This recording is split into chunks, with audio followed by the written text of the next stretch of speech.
10 years ago, on the night of October 31st, a small Midwestern town fell victim to an escaped killer. Under the cover of darkness, he carried out the most horrifying mass murder on record. 16 people in cold blood.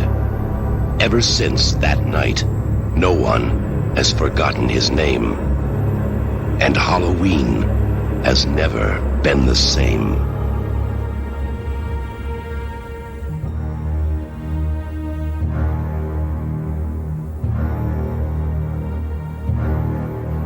Cops do it by the book, creeps. We're here right now. It's time. We're fucking back, motherfucker, to celebrate the 35th anniversary of Halloween 4, the return of Michael Myers. I'm Justin. I'm Jeremy. And yes, we are missing our good boy Be Ready. He really wanted to be here for this episode because it is, I guess I would have to say, his favorite Halloween movie. But he is in Disney World right now, and he's probably riding the fucking Haunted Mansion, or it might even possibly be the night he's going to Halloween Horror Nights, which I've actually never been to. And that, Jeremy, you've never been either, have you?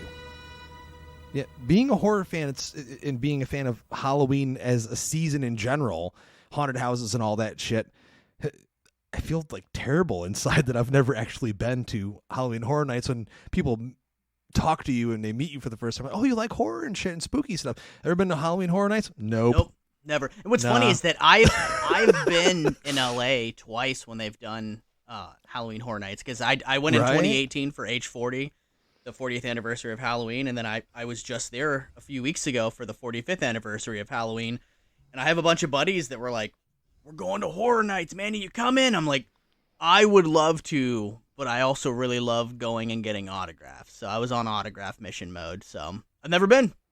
As most of our listeners already know, that you would definitely take an autograph over a haunted house any day. Absolutely, yeah. That's just you. That's how Jeremy is. That is Jeremy. And so it's been a while, ladies and gentlemen, since you've heard us on the mic. The last episode was our spoiler-free review of The Exorcist Believer. Hope you enjoyed that one. But it is Halloween season, and we want to kick it off proper, end the month out strong. And we're talking about one of our, I would dare say, the best Halloween sequels. Would you tend to agree with me? One of them, for sure. One of them, okay. For sure.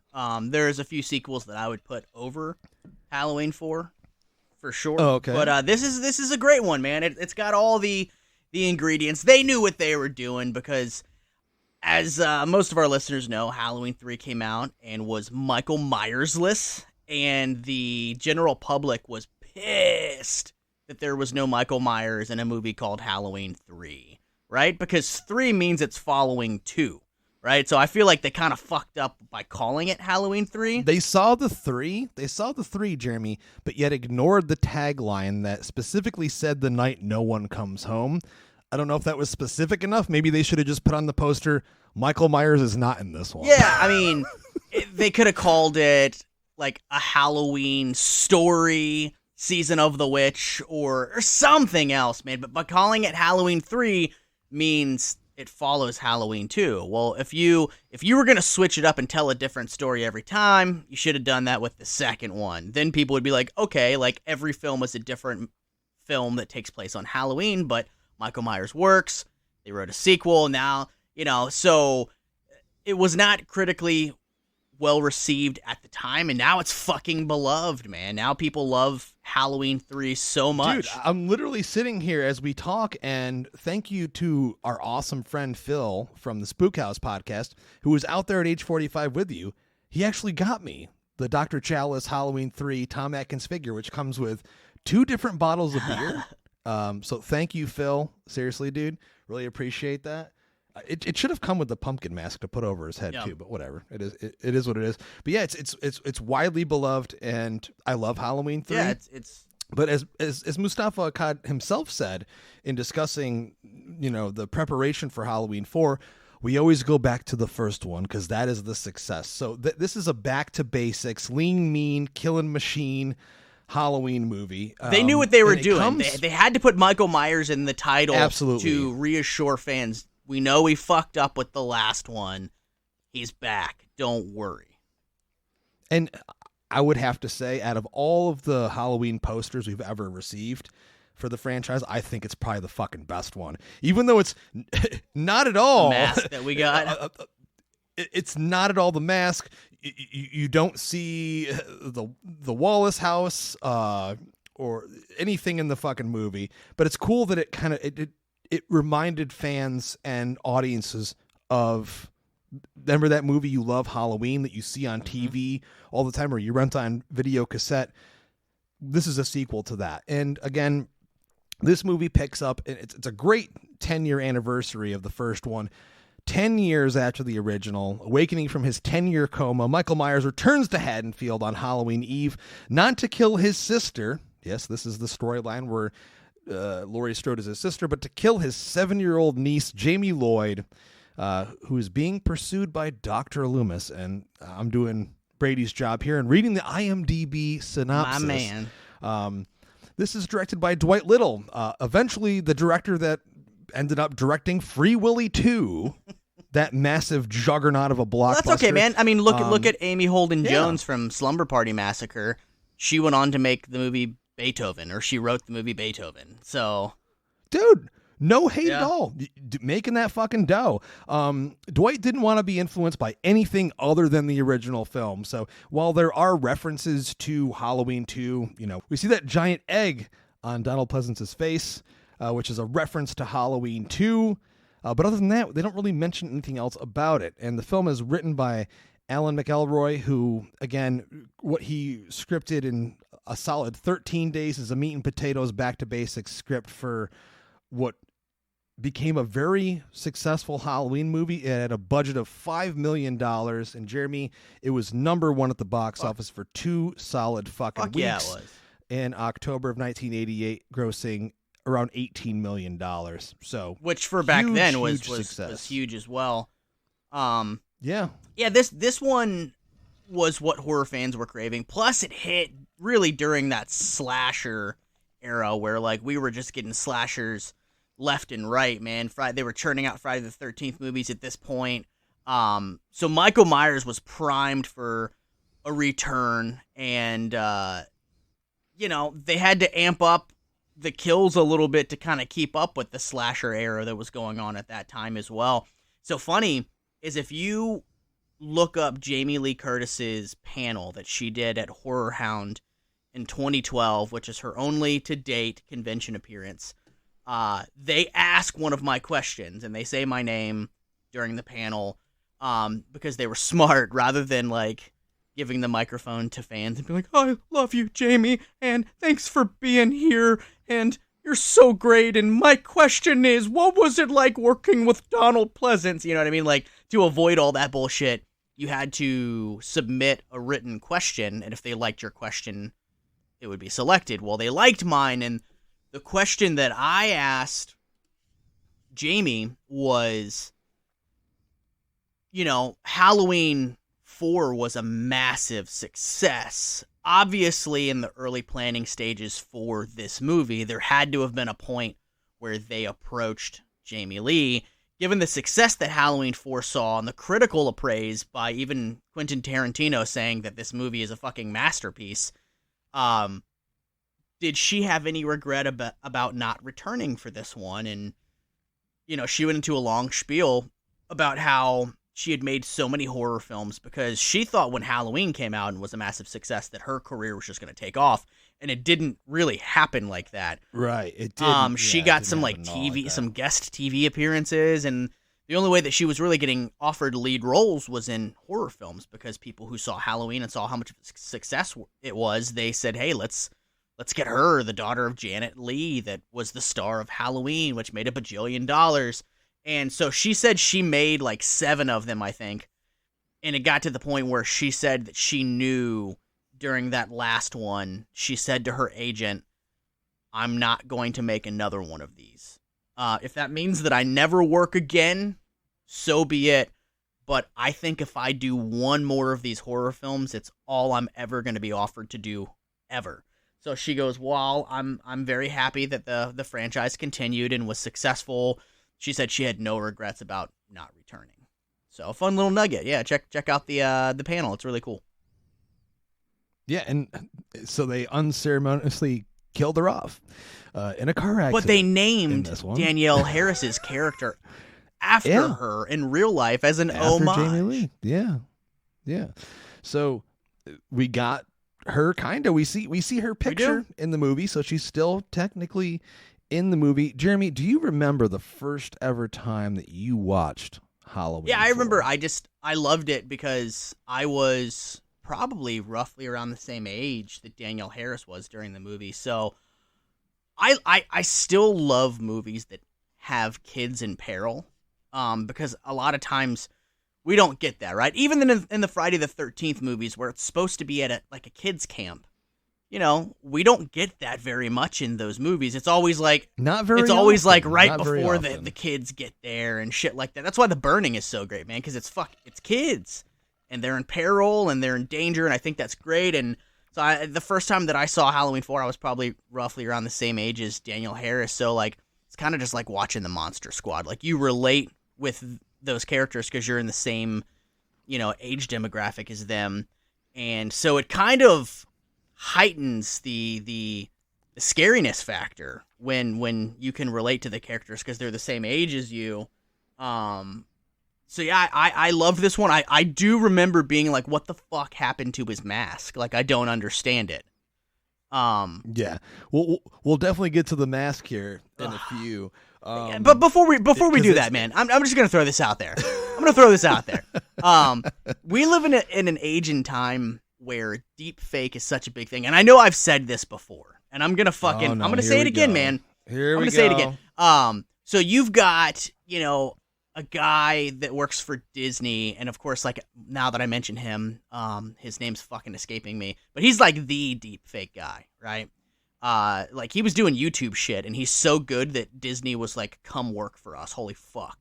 So he has. And so when you watch The Mandalorian and you see young Mark Hamill return as young Luke Skywalker, it's all Shamoosh or Shamook, I think is his name. And so like, dude, you got people that are that talented at deepfake. I'm like, at some point in time, I'm calling it right now. At some point in time, someone is gonna they're gonna nail deepfake so much that it's like even more common. Someone's gonna deepfake the original Myers mask in some of these sequels where the masks are shitty. And I'm gonna be fucking first one there when they're selling the bootleg copies of it to be like, here's my money. Because the mask is one of my only gripes in a few of these movies. So no, it's extremely fair. I think the reasoning behind it, which we'll get to, is a very valid one in comparison to like 5, where Greg Nicotero just sculpted a really ugly ass fucking mask that was based on his own face. Sorry, not saying Greg is ugly or anything, but whatever. Whenever we get to that movie, we'll talk about that. But I specifically remember this movie being one of those that in my teenage years we would rent a lot. And not even necessarily in the fall, but like during summer break and shit, we would just always be like, go to the local video store. Halloween 4 in Hamilton, New York. And the horror section was decent, but it wasn't huge. Right. You wouldn't find The Burning there or The Prowler or, even the more obscure slashers. So if Halloween 4 was there, we'd be like, all right, let's fucking grab that one. And it was definitely, I would have to say it, a great makeout movie. Yeah. It just was one of those things. Smoke a little dirt weed, hanging out at your girlfriend's house, might steal one of her dad's beers. Just saying. It was one of those movies, and I remember it being specifically that for me.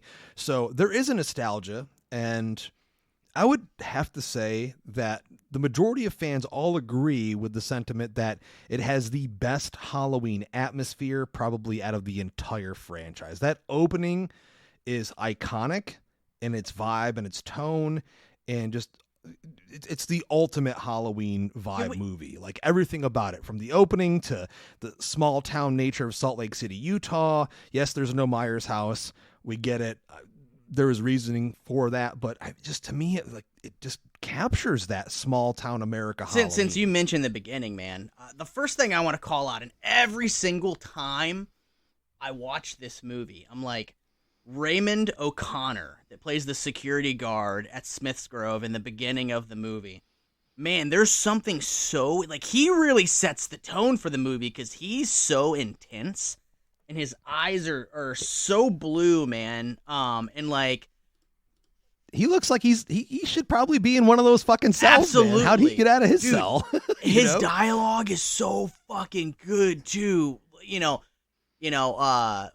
God ain't got nothing to do with this place.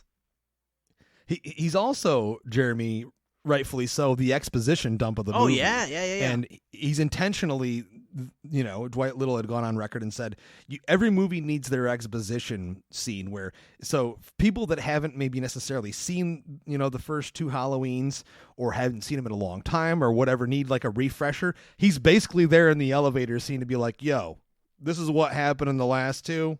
We're disregarding the third one. Didn't fucking happen. Yep, here we are. Here's Michael Myers. Here he is. He really sets the tone, man. He really sets the tone so well. It's every single time I watch the movie, I'm like, bro, he's like an unspoken fucking hero. Like for me, for this movie, because I'm like, every single time, I'm like, fuck, I love this guy. I love his small but important character. He's somebody that, man, if he ever did an event, I would fucking love to grab his autograph. Oh, that was going to be my next thing I was going to say. He's never done an event before? I don't know. He seems like he'd be a good chiller name, so it's completely possible, but I've never seen him at anything personally, so somebody from Chiller, if you're listening, please book that guy. But, dude, the opening... He's still alive. Yeah, I mean...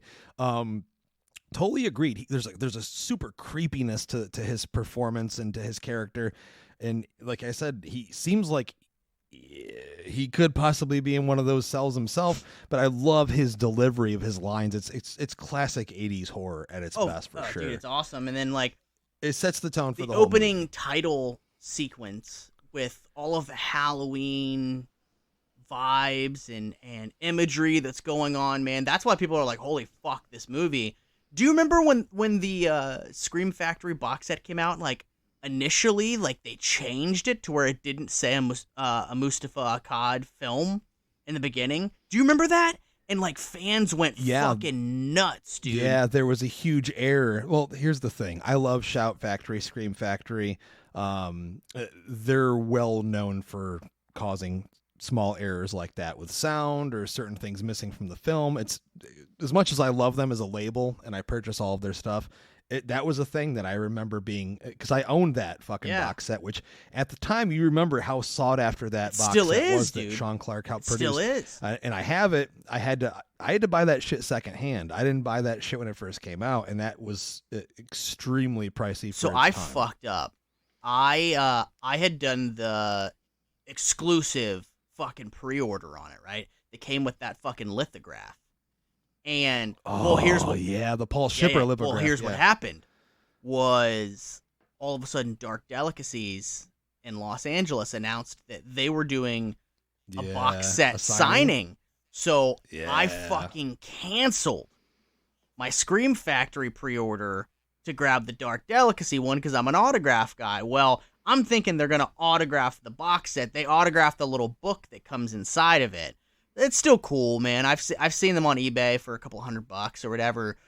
But I sacrificed that fucking lithograph for that. And in hindsight, dude, that lithograph goes for fucking over $1,000 now. Also, I love Paul Shipper. I own a few Paul Shipper originals. I own the Jaws one that Spielberg signed for me. I own a Batman 89 one as well. I love his artwork. I think he's probably the closest to Drew Struzan out there doing his shit. But I loved that art. That's one of my favorite pieces of Halloween art ever. So yeah, that I fucked up. Yeah, I'm like, dude. One of my buddies, Nick, recently was like, dude, I know you're looking for this lithograph, man. Like, I'll sell mine. I mean, it was over $1,000, signed by Carpenter. It's beautiful, but I'm like, dude, I can't. I'm trying to buy a Halloween pinball machine right now, so I can't justify an expensive poster purchase like that right now. You got to be part of the Halloween Pinball Club for sure. I mean, if you have the means, I've got items to sell to get the means. I don't have just the means readily available to me. liquid wise. So like, I gotta sell a couple things. Once you've been collecting for as long as I have, you tend to amass an inventory that you eventually can use, kind of like a fucking your own bank, man. So that's kind of what I'm looking to do with this Halloween pinball machine, because they're fucking beautiful. I saw recently They are gorgeous. Carpenter posted or no, it wasn't. It was like Variety did an interview with Carpenter, and he's like in his living room, and he took a picture next to the pinball machine, and I was like, dude, I want that. So yeah, conquest. On the subject of Salt Lake City being, shoehorned in rather than it being South Pasadena, I think it works. It does. It for sure does. The look of the town, the vibe of the town works perfectly. And I really don't necessarily think we need a Myers house in the movie, because he escapes and his first, his mode of contention is, I'm going to go fucking kill my niece. So why would he have to go back to the Myers house? Exactly. He hasn't been there in 10 years. And that's what woke him up, is he's in the ambulance in the beginning, and they're talking about how Laurie's character died, and he's like, fuck it, I'm still dead. And then all of a sudden they're like, but his niece, Jamie Lloyd, which I also think is so funny because Jamie Lee, Jamie Lloyd, there's that parallel still. Yeah. Super on the nose, which I fucking love. And all of a sudden, like, as soon as he hears that he has a niece, like, his fucking basically lifeless hand clenches. He's like, "Rrr!" Like a fucking Frankenstein waking up, dude. Thumb through a guy's skull, dude. And one of the best effects in the movie, for sure. Absolutely. That may come up again once we broach a certain topic, but yeah, for sure. I mean, getting to the cast here, I think that's one of the most solid things about this movie. I mean, we've already seen Pleasance doing a brilliant performance in part 1 and part 2, but there's something different about his performance here. And if you ask Danielle Harris, I know she'll tell you what it is. It's bourbon, because he was drinking it the entire time he was making this movie. But I think there's like this. He's doing a more grounded performance here. He's still doing his over the top. You don't know what death is. Bodies, Sheriff, between here and Ridgemont. He's still doing the same thing, but it's slightly more grounded. He's a little bit older. It had been quite a few years since he had been playing the character. So Pleasance is top notch here. And we're gonna get to Danielle, but I have to give it to Ellie Cornell as Rachel Carruthers. I mean, God fucking damn it. If you can't get Jamie Lee back as Laurie Strode, you have the next best thing here with the girl next door. And, this is someone that Dwight Little fought for, because Mustafa Akkad and all the other producers did not like her in that role. They wanted a quintessential 80s scream queen, gorgeous, glamorous. And, Ellie is a pretty girl next door, and she's not those things. And there's a strength to that character. I love how the character is written. She does start off a little bit bitchy and selfish, but there's a redemption arc throughout the film where we see what happens with her, and she's protective of Jamie, and she's this surrogate sister figure, and you end up falling in love with the character, which is why it's such a fucking shame that in the 5th movie they just do her fucking dirty. But I think it's a huge standout because her performance is fantastic, and I just love the way the character is written. And in reality, all she really wants is to get laid, which is kind of like, a base thing in the Halloween movies. It's like, yeah, I just kind of want to be dating someone and maybe have sex, But she just wanted to go out on that date, and her Mr. and Mrs. Carruthers were like, no, you have to watch Jamie. And then she's just like, fuck, she's not even my real sister. Dude, that's the one thing that gets me every single time I watch this movie, is that, we're not real sisters, dude, Jamie. what a fucking asshole. Every single time. It's like, here's true. But still, you know what? Yes, we're sisters. Just reassure the fucking 7-year-old or 8-year-old orphan who lost both of her parents, and she's just looking for, that family component. And here's fucking Rachel, we're not real sisters, Jamie. We're not real sisters. This is what I tell.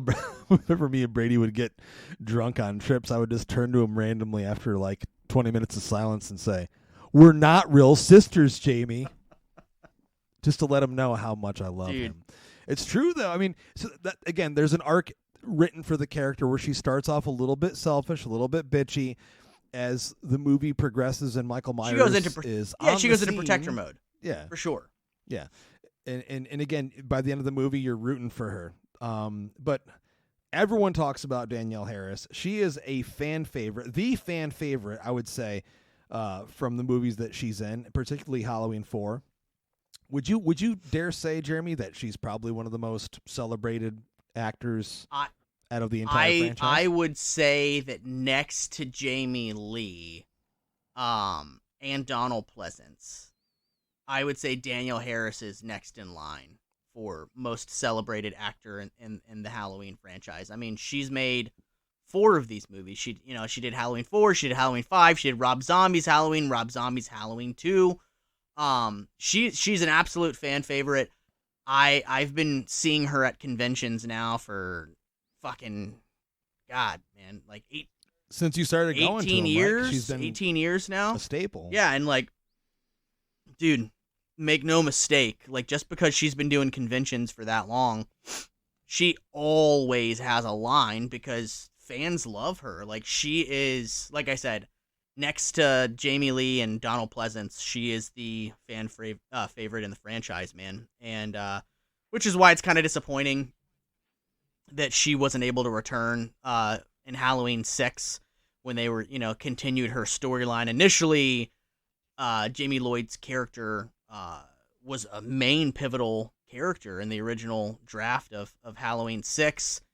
And it's funny watching interviews now with Malika Akkad and people because they have so much regret about how that character was handled and not bringing Danielle Harris back for part 6 when they could have, when it was like, dude, pennies on the dollar that they were arguing over and going back and forth on. And, I applaud Danielle Harris and her manager for walking away knowing their worth and not doing it. Totally get that. It's kind of like what happened with Neve Campbell with Scream. Was that 6? Yeah. 6. Like, fuck, yeah. I don't even know how many of those movies there are now. But yeah. Well, we're talking about Halloween 6. So yeah, man. Scream 6. Weird little quickie dink there. So, dude, Danielle Harris is fantastic in this, and the Dwight Little, I know I read that he like really fought to bring her into the role as well. And so Dwight Little and whoever the casting director was did fantastic casting her because, I mean, she's gone on to become a horror movie icon in her own right. So yeah. On top of that, too, her and Scout from Rob Zombie's Halloween movies have their own podcast called Talk Scary to Me. It's fantastic. They talk about a lot of sex stuff and spooky stuff. If that's your thing, definitely check it out. I've listened to a few. They're good. They're really good. The only episode that I listened to, and it's like such a fucking horrible thing that I'm like, the only episode I listened to was where they cried over how Jamie Lee Curtis treated them when they met Jamie Lee. Yeah, we talked a little bit about that last year. That was a controversial episode. When we had Sean Clark on to talk about Halloween Ends, and he kind of talked a little bit about how Jamie was at the after party and stuff after the premiere, and it seemed like she just wasn't in the best of moods and sat in a corner surrounded by security. So there is that picture. The anniversary of that was, I think, yesterday or the day before because it got tweeted out. Good picture with everyone, Heather Langenkamp and Scout and Danielle, and it good picture. You can tell Jamie's just like fake who are smile. These people? Here, I'll do the picture. Who are these people? Yeah. It's a shame how that all went down. Yeah. I wish I could comment more on it because I don't know anything. If I was Jamie Lee, I'd be bummed after having to watch Halloween Ends as well. So, ooh, yeah. I'd be in a bad mood too. I get it, Jamie. Yeah. But Danielle will live on as you said. She's one of the biggest icons of the Halloween franchise, and I agree with you 100%. I think for her age at the time, she gives a fantastic, brilliant performance. The scenes where she has to emote and be scared. I mean, they went through like hundreds of young actors at the time before they got to her. And then, of course, she went on to have a good career of her own in all kinds of different movies and television. And so, fan favorite. I've met her and love her to death. Think she's super fucking cool. I got to say, though, a standout for me and I may get shit for this, but Bo Starr is Sheriff Meeker, and I like Sheriff Meeker. Probably my favorite sheriff from all the Halloween movies. Bo Starr was fucking... Maybe more than Sheriff Brackett. Bo Starr was fucking great, man. Initially, when the guys that made the Feast movies were going to make a Halloween movie before the Jamie Lee Halloween 2018 reboot got the green light, back when it was still with the Weinstein Company, they were going to make a movie called Halloween Returns, and it was going to feature Ben Meeker. And it was going to be, that his daughter, who obviously, spoiler alert in this movie, Kelly Meeker, gets killed. And so it was going to be like, this movie that they were going to make, Halloween Returns, was going to be like a direct sequel to, I don't know if it was a direct sequel to Part 4 or Part 5, but it was going to take place with I think it was going to be Part 5, because he gets arrested at the end of Part 5, and I think they were going to ignore... Yeah, and he's like sitting in jail with the and mask on, hanging out in there with the fucking mask on. I think they were going to such a terrible. Yeah, I think image. that they were going to ignore the Man in Black finale police station shootout, and it was going to be Michael Myers on death row, and any of the victims of Michael Myers were invited to watch his execution, when obviously things go wrong, and Michael Myers gets loose in the jail, and it's a whole thing. I listened, there's a podcast, the Best Movies Never Made, and great podcast. And there was an episode on Halloween Returns, and it would have heavily featured Sheriff Meeker. Now, whether or not they were going to bring back Bo Starr or not, that's to be seen, but they were definitely going to use the character. And one of the cool things was, at the end of the movie, they had already, and I think I had mentioned this on a previous episode, they had, it was going to end with Dr. Lumis showing up in a hospital, and he was going to be played by Jason Isaacs. Yeah, that's little some wacky and wild. Yeah, it's a little bit of trivia for you guys, because I can't tell you what I did last week, but I can fucking tell you any like ridiculous trivia on movies that I love. So there it is. Yeah, I think Ben Meeker is just a beast of a dude. I mean, he's just strong-willed, badass. Like, he's all about like taking care of this shit. Where I love Sheriff Brackett a lot. Charles Cyphers is brilliant in the first two. They got Annie. There's something really just quintessential badass. 80s badass about Ben Meeker in this one. It's like Brady, he hands him a shotgun. It's like, I catch you grope my daughter, I'll use that shotgun on you. I just love his delivery. He's awesome. It's so natural. He's awesome. Fits perfectly in a Haddonfield set in Salt Lake City. And then, of course, we have Kelly Meeker, played by Kathleen Kinmont, who, another firecracker. This cast is just stacked. I think one of the biggest reasons why the movie is as loved by fans as it is, she's just fantastic. I mean, she has like the best fucking quoted line in the whole fucking movie. Yeah.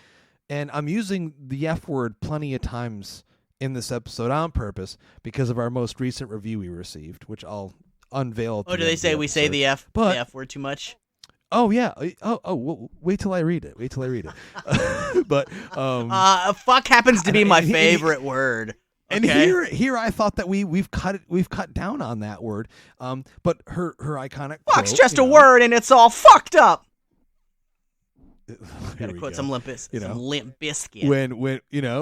When Wade walks up, her daddy don't scare me, and they're betting like $20 that he won't ask Kelly out on a date. She just turns around, sees him coming with that fucking beautiful blonde mullet, and says, "Fuck off, Wade."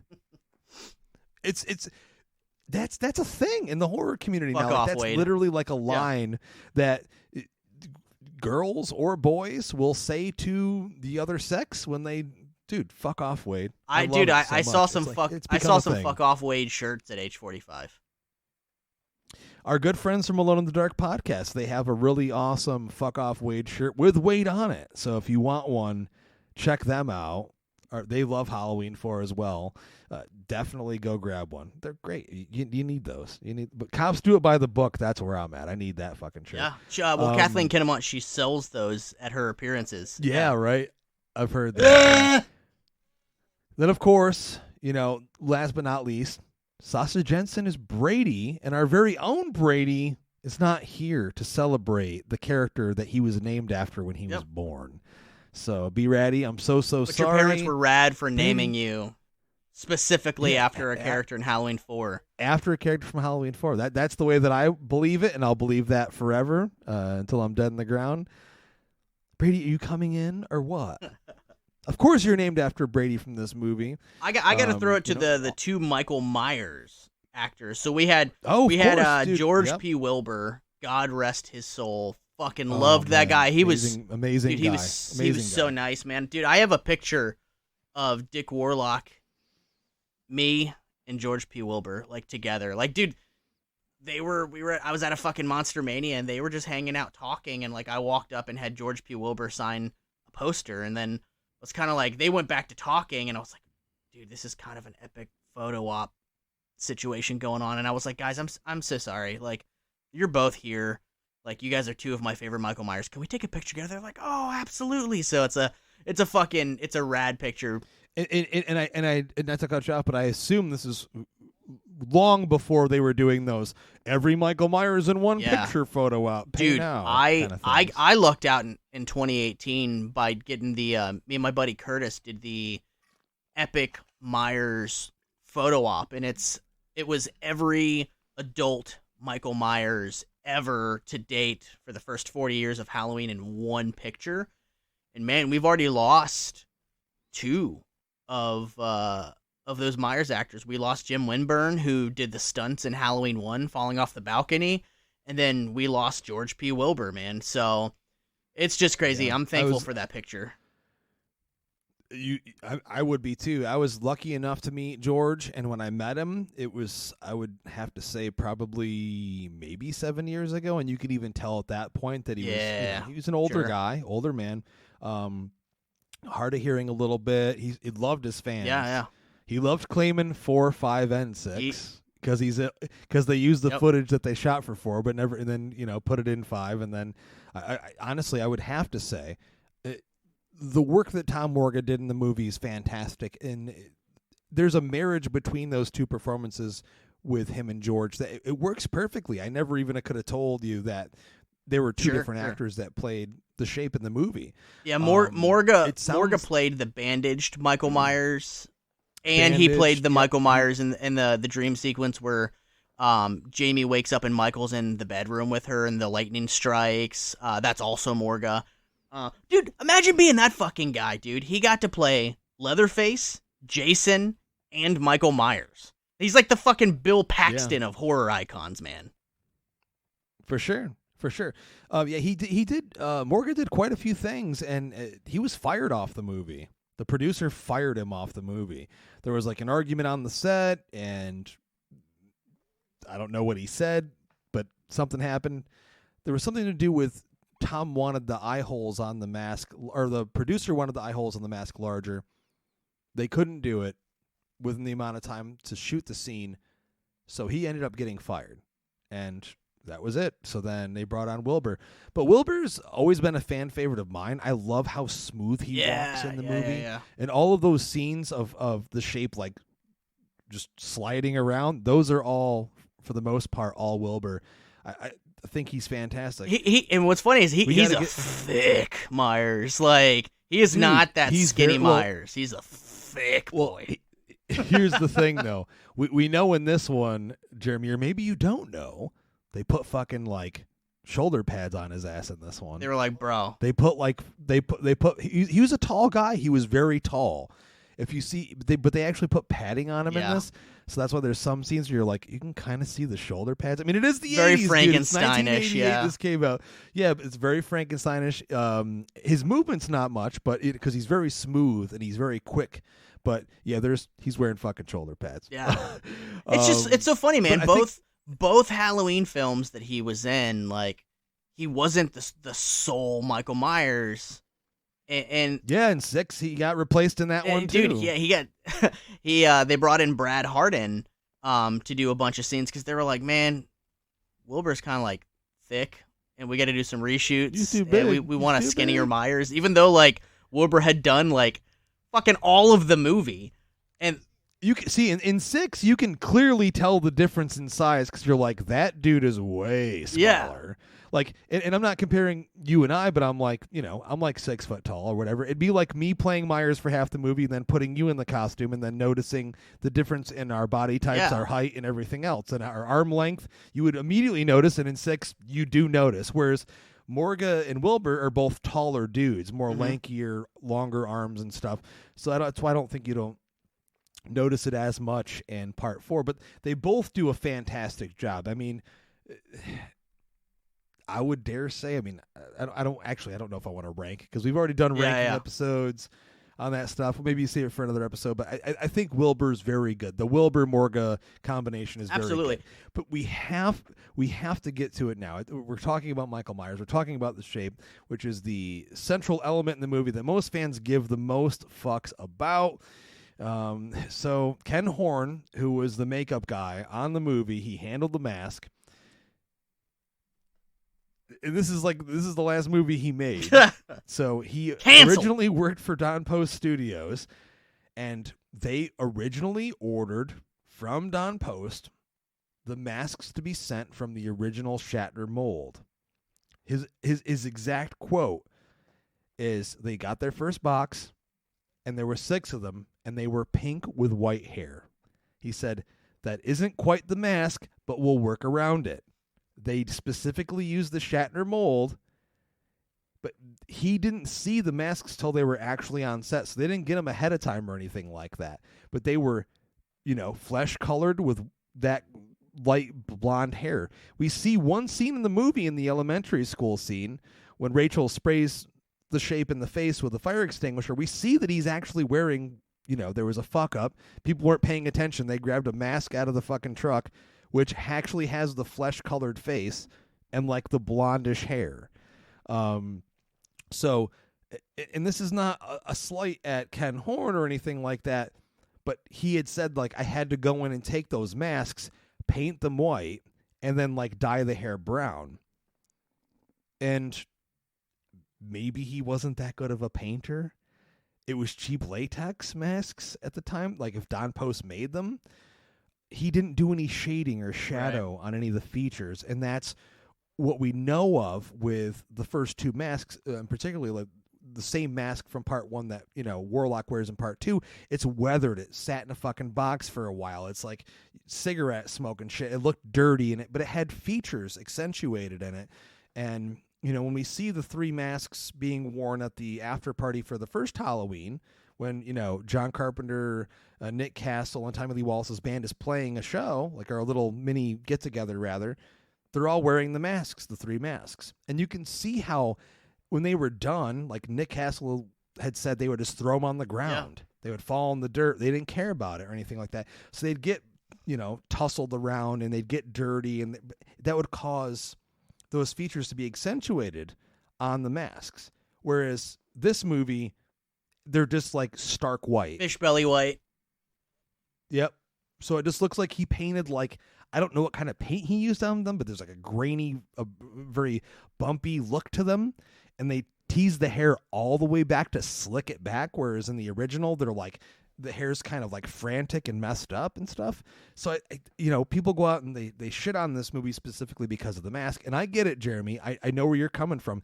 The mold is there. And I've actually seen independent mask makers and people that I've purchased masks from take that same mold, the Halloween 4 mold, and just fucking shade the thing and paint it differently. And it looks great. I just, again, not shitting on Ken Horn, I just don't think he knew how to paint masks to give it that character, because it's so stark white, and anytime you get a close-up of it, it just looks kind of silly. Here's the thing. I'm used to it now. It's not a thing where I watch it now like when I was a fucking 8-year-old kid and go, man, that mask is fucked up. I'm just like, oh, that's the Halloween 4 mask. It's fine. It's fine. The rest of the movie is so good. It's so good, man. And like, oh my God, let's talk about that scene where Myers and Lumis are reunited in that diner. Like, that is the most powerful scene of the entire movie. Most powerful scene of the entire movie. I love that he's like trying to talk sense into Michael, and then like he realizes like I can't talk sense into this guy. God damn you, Michael! And he starts shooting, and like the shape has fucking vanished as the shape does. You can see Lumis is exhausted. He has remorse, and this is the one thing BluBrry made sure I mention, that this is his favorite moment in the movie, and I agree with him 100%. It's a powerful moment. It's an extremely well shot scene. Imagine it's been so long since the two of them met, and there's this iconic. At this point, you're looking at they have a 25-year relationship with each other by the time we get to fucking Halloween 4, because I spent 15 years trying to, so you're looking at, they have this if this is 10 years since Halloween 2, you're looking at 25 years, right? Yeah. So, I mean, that's, seeing this scene play out, you can see that there is regret. There is, like, there's a part of him that still wants to help Michael, to get through to Michael. But he knows that it's useless because... Yeah, it's a far gone conclusion at this point. I think he just knows that this will be his life's work. He's going to either stop this thing or die trying, and I love Van Helsing, that about man. him. Van Helsing to Dracula. Yeah. Like that's his life. 100%. That's why I've always wanted a sequel where you find out that at one point Lumis was married and had a kid or maybe two kids, and his obsession with Michael Myers, it ends and it severs his relationships with his family. And, I've always wanted a sequel where it's, maybe the daughter of Dr. Lumis who gets roped up into this bullshit, and she's like, this is the thing that fucking drove my dad insane, You know what? I have to say, man, I got to stop you for a minute. That's a brilliant idea. That's what I want, dude. That's something that when David Gordon Green took over, we didn't need a Dr. Sartain. We legitimately could have just had a long-lost, unknown Wait child. For it. So instead of Sam Loomis, his daughter, Samantha Loomis. So it literally is Sam Loomis. You know what I mean? Dude, have her wearing the same kind of coat and shit. Don't. Maybe she shaved her head too. She's like, fuck dude, it. Or care.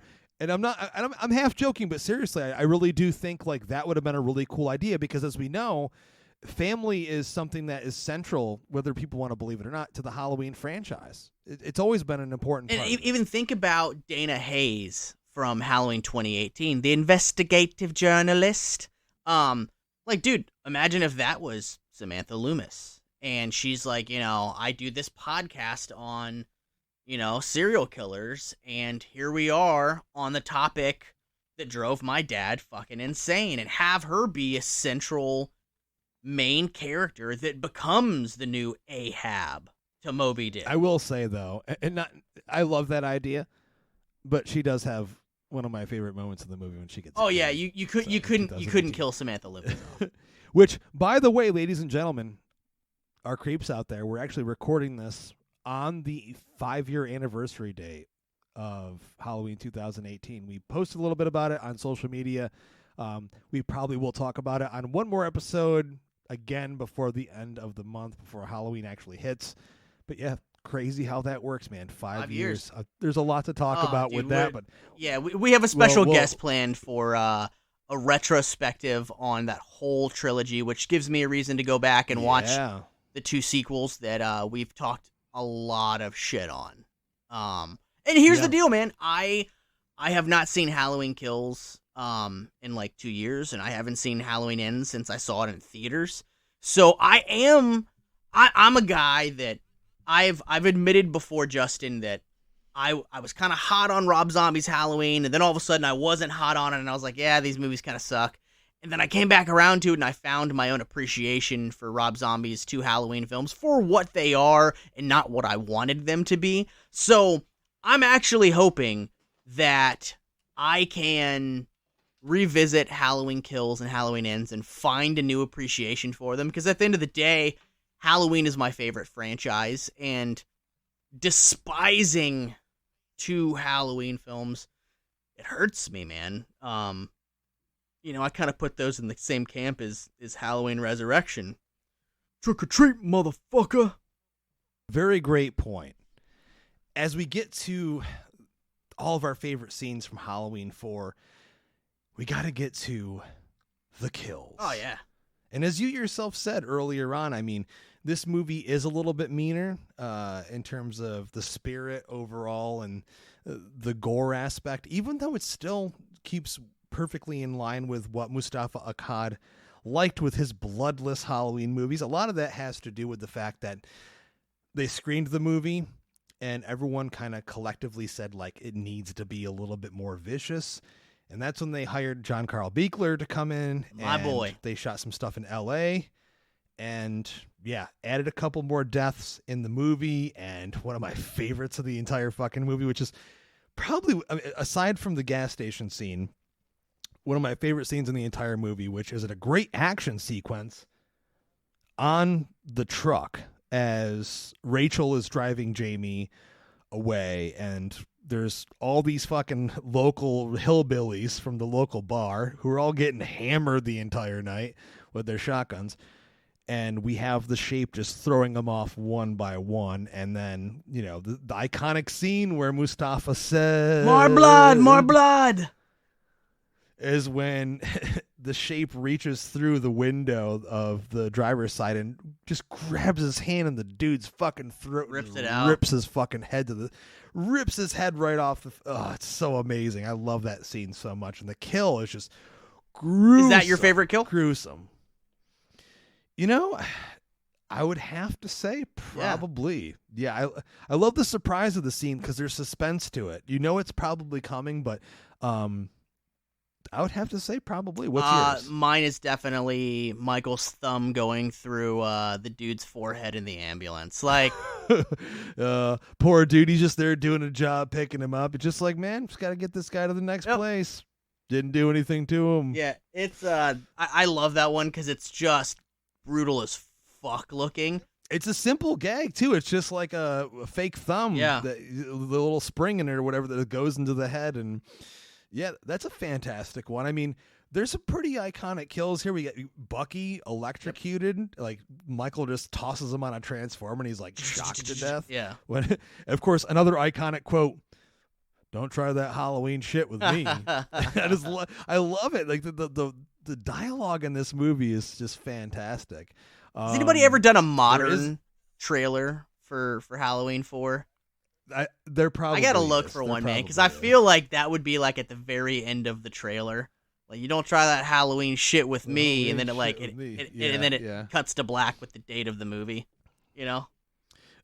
There is someone that dies innocently, Ted Hollister, when all these drunk rednecks are out like, shoot him, there he is, fucking and like idiot. they shoot him to death. Yeah, it's like, that's Ted fucking Hollister. Idiot, and they just Ted leave Hollister. his dead fucking body there.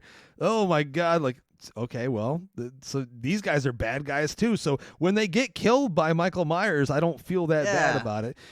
I will say that one of the kills that never made sense to me and doesn't feel like a Halloween kill is Kelly Meeker when Michael takes a shotgun and like stabs it through her torso into the wall. I don't know. The effect is cool, and seeing her like fly up on the wall with her arms up, and I love that image. But just seeing Michael holding a shotgun just never really didn't feel right to me. I kind of wish there would have been that part 1 moment too, where she's like stuck to the wall, and rather than immediately cutting to what another character is doing, if it would have hung there and like the Bob moment where he like does like, the, dude, that was kind of a missed Bob, opportunity. Like, him admiring his work like he did to Bob in part 1 would have been fucking cool.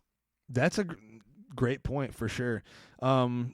Other than that, though, I think there's Brady, who you got to give a lot of credit to. He Brady went out swinging, bro. Actually, dude, he's fucking doing crosses on Michael Myers. He's like doing some slugging shit. He's like, fuck this. I mean, and the thing about Brady is that, sure, he's just a teenager. Sure, he ditched Rachel because he's going to grab the next best thing that comes along, which is Kelly, Yep. but he never actually gets laid. He actually has blue balls the entire movie because he's like, still, okay, well, Rachel's not going to go with me. All right. So then he is about to make it with Kelly. Nope. Her dad comes home. I mean, and let's just say it right now.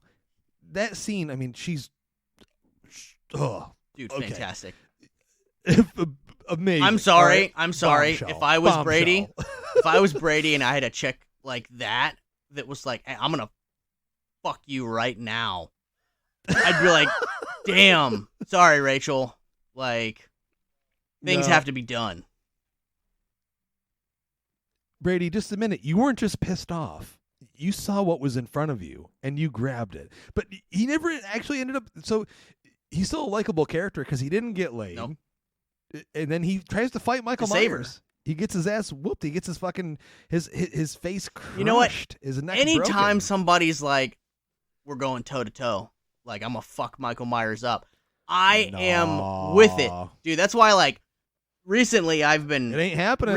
I've been screaming from a rooftop about how much I love Halloween 5, and I know most people would disagree with me, but I'm like, dude, Dr. Lumis had it up to here with Michael Myers bullshit. So much so that in the 5th one, he starts whipping his ass, dude. Starts beating him down with a 2x4. It's the only time that I can think of off the top of my head where Loomis was just whipping that ass. Not just like, it was all those years. just not just shooting at him or shooting him like we'd seen in previous Halloween movies, but in Halloween 5, he's a fucking 2x4 and he's like, yeah! Like, he's like beating Michael's ass. I'm like, that's right, Dr. He's giving Loomis. him the spanking. He's giving him the spanking that he was hoping he could give him that whole time when he was a child and he was just sitting there silent in his cell.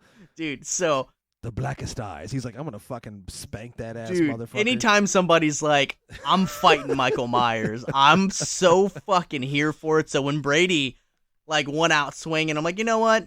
You go, Brady. You go. Yeah, man.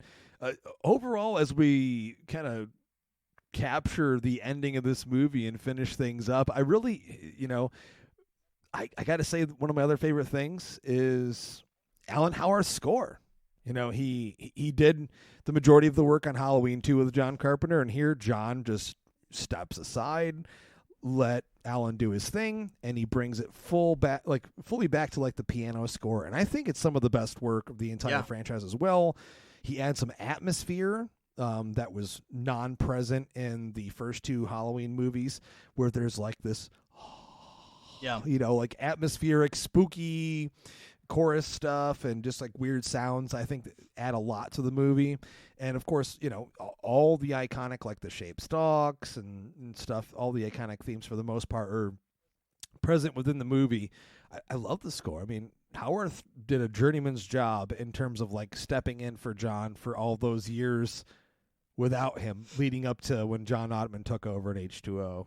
Yeah, to mixed feelings. To mixed responses, and then, of course, we know how that went down. Listen to our H2O retrospective from a few months ago with Phil from the Spook House. But, I mean, 4 to me is just one of the most solid, like I said earlier on. It's meat and potatoes. And at the time, you could see, being an audience member, that all you really wanted was to see Michael Myers come back. Jeremy, you said it earlier where it was like, this is 88. I mean, Freddy was king. Jason was king. These guys were getting churned out sequels. And those Halloween fans out there that were still going to see those movies were like, these are all fine and dandy, but where's the king of the slasher? Where's the guy that originated this? Where is Michael Myers? And they gave him to you in full force, and one of the best movies up until that point in the franchise. And I still think it's one of the best of the franchise. I go to this one first probably every Halloween season. It captures the Halloween feel perfectly.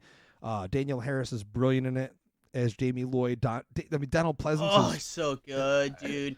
Fantastic performance. I mean, seriously, I don't care if he drank the entire time he played the character. Maybe he needed to do that in order to get into... Did he? Is that a thing? Yeah, he drank a lot on both this one and Halloween 5. No shit. Yes. If you ask anyone that was on the set, He was drinking consistently. All right. Well, but at the same time, I mean, I don't think of that as a bad thing. They'd have to get him to get his visa to come over from the UK to do these movies. He knew how important they were for the fans and how profitable they were to him. I mean, I don't look at it as a bad thing. He loved him, because dude. There's a scene there. He loved him. He appreciated the fans. But there's actually a scene where it's a meme now, where it's like him drinking the booze when he's in the old truck with the priest, and he's just like, "Oh, you're a pilgrim. I saw it in your eyes back there in the dust." And then of course he's like, "Would you like a drink?" And he just like nods and pounds it. I'm like, "That's real. That ain't no fucking apple juice." He's pounding some real. I mean, but it was a different era. It was a different time. I could see Donald Pleasance being like, "I'm just gonna need some bourbon for this scene." Dude, I and this is no joke. Every single time I watch a Halloween movie, 1 through 6, I am so thankful we got 5 Halloween movies with Donald Pleasance. Like, man, I just rewatched 4, 5, and 6, and I just go, God damn, he really was the backbone of the franchise. He really was the heart and soul of the franchise. He's the one component that I feel like that's been kind of missing from a lot of the Halloween films is Donald Pleasance, Dr. Lumis, man. So, man, God bless that guy, and I'm so thankful that we got him in the role 5 times. It's really something special that I don't think we'll ever see anything quite like that again. I couldn't agree more. And to what I was saying a few moments ago, I was picking fun at the concept that he was drinking the whole time, but as I said, it never affected his performance in a negative way. He was still always right on, dead on, like in the moment, and he gave everything he had in every scene. Incredible. So, but that's it for our 35th anniversary retrospective of Halloween 4: The Return. I think I'm going to treasure it. Oh yeah, it's treasuring all the way around. Like I said, this is a fan favorite for a lot of good reasons. There's one question I have to ask you before we finish up. In your opinion... Fuck off, Wade. Oh, sorry, go ahead. Was it just a cool moment to end the movie with Jamie being possessed by Michael? Or in your opinion, do you really believe they were trying to set something up for 5 where Jamie would take control of that evil within Michael and then become the villain in the next installment or the installment? I think it was the Carrie moment where, Carrie's hands pop up through the rubble at the end of Carrie, where it was just a cool way to end the movie. And it's like, okay, well, you watch the end of Carrie and it's like, okay, is she like a zombie Carrie now? Like, is she like a demon? Like, what happened? It's like, no, it's just a cool way for them to end the movie. It was an end jump scare, and it was something for you to walk away like, oh shit, I didn't expect that. So I think that I don't think it was something that they were like, cool, in the next one we're gonna have her be the killer. I think they thought like, oh, this will harken it back to the original. And I don't. Yeah. And I think that maybe that was something that they kind of fucking regretted. Was. Yeah, because look what they had to do with Jamie's character in part 5, where she was like a mute and sitting in the bed the entire time. They should have just been like, that was a fucking a dream sequence. The end was a dream sequence or some shit like that. Like I wouldn't have been like, oh yeah, that's totally how we're gonna accept that it ended. Like I would have been like, nah, that's a dream sequence. So yeah, I don't know. I feel like that was something haphazardly they threw together because they thought it was a cool way to end the movie, and it is. It is. It's a fantastic way to end the movie. No, Dr. Loomis.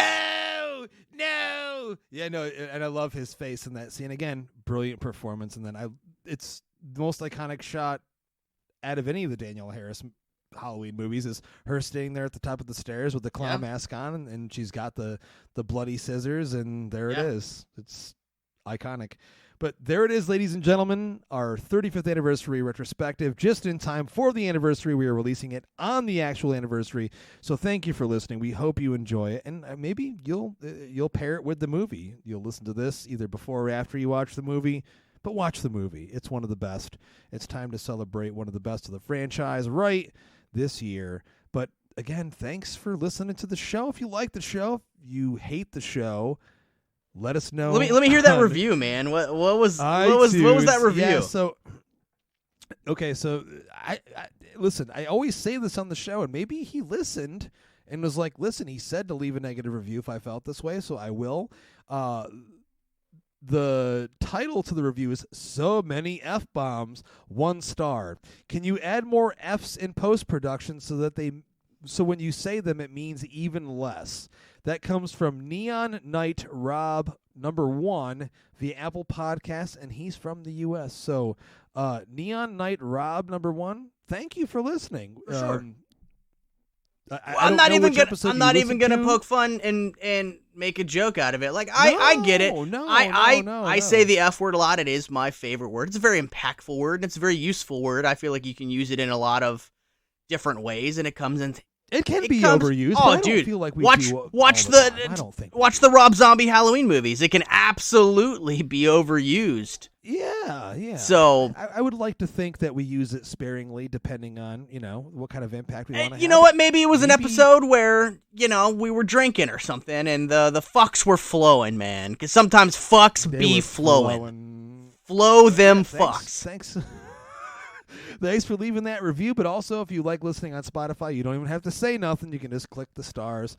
It helps us as well. But also, we're all over social media at Epic Film Guys on Facebook, Twitter, Instagram, literally everywhere. But thanks again for celebrating the Halloween season with us. I'm Justin. Fuck. I'm Jeremy. And we miss you. Be ready. Hoping you're having fun on the Haunted Mansion ride in Disney. Until next time, as we like to say, we want to ask you to keep it